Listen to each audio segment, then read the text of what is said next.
Start. अस्सलाम वालेकुम everyone. तो उम्मीद करती हूँ आप सब खैरियत से होंगे। तो आज आप मेरे चेहरे पे बहुत बड़ी स्माइल देख रहे होंगे। तो आज मैं बहुत ज़्यादा खुश हूँ क्योंकि मेरे पास आया है एक पार्सल।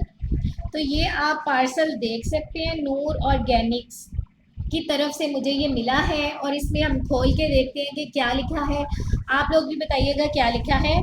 खालिस गज़ा सेहतमंद ज़िंदगी, खालिस गज़ा और सेहतमंद ज़िंदगी का राज है इसमें। तो हम देखते हैं इसमें क्या है।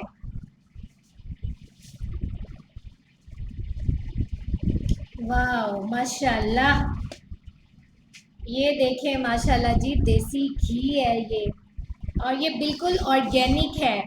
उसके बाद ये आप देख सकते हैं ये है खजूरें, जो कि बहुत ही माशाल्लाह पैकिंग कितनी खूबसूरत है और इतनी साफ़ सुथरी और इतनी प्यारी, बिल्कुल ऑर्गेनिक।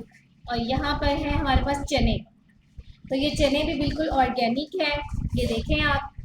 तो ये तीन चीज़ें जो है ना, मुझे इतनी खुशबू आ रही है ना देसी घी की, यकीन करें। और चिश्तियाँ से, चाहे आप किसी भी मुल्क में रह रहे हैं, किसी शहर में रह रहे हैं या चिश्तियाँ के लोग हैं, तो ये लोग यहाँ से ज़रूर परचेज़ करें। हर चीज़ इनके पास अवेलेबल है, देसी घी है, खजूरें हैं, ड्राई फ्रूट जितना भी है, साग वगैरह, बहुत सारी चीज़ें, सारी डिटेल मैं इनकी आपके साथ शेयर करूँगी। तो बिल्कुल ऑर्गेनिक है, बहुत ऑर्गेनिक है। तो मैं आपको थोड़ा सा दिखाती हूँ। ये साथ में ये बैग देखो मुझे, ये इतना प्यारा उनका बैग है, ये आप देखें कितना प्यारा बैग है। और ये उनका फ़ोन नंबर भी है। इतना साफ़ सुथरी चीज़ें हैं, यकीन करो कि आप घर बैठकर आराम से ऑर्गेनिक चीज़ें आजकल ढूंढना इतना मुश्किल होता है, इतनी मिलावटें होती हैं, लेकिन ये हर केमिकल से पाक है।